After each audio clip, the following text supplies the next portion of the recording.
तो बीजेपी प्रार्थी चयन गोटे प्रक्रिया हुए से प्रक्रिया मध्यम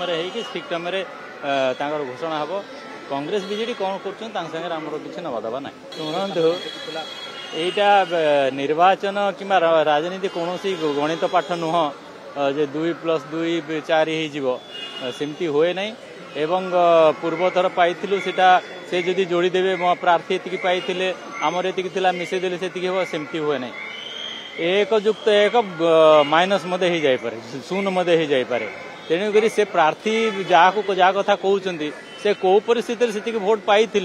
से समीकरण ए समय रहा बहुत कमिज व्यक्तिगत भाव में कहवा एवं कांग्रेस भोट भी सेमती बढ़ा ना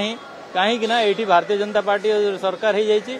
एवं डबल इंजन सरकार जो प्रकार काम कर हिसाब से निश्चित भाव में नुआपड़ा लोग चाहिए प्रतिनिधि जड़े के भाजपा हो जद्वारा कि डबल इंजन सरकार लाभ से एरिया को मिल तृतीय द्वितीय तृतीय सेमती किसी न थाए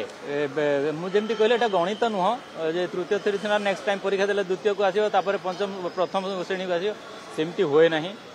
बहुत गुड़े विषय अच्छी राजनीति को लेकिन एवं भोट मध्य बहुत गोटे कॉम्प्लिकेटेड विषय तेणुक वर्तमान जो परिस्थिति में कहूँ जमी यहाँ बहुत सरल कथा कॉम्प्लिकेटेड हेल्ले डबल इंजन सरकार लोक चाहिए भाजपा गोटे विधायक हो।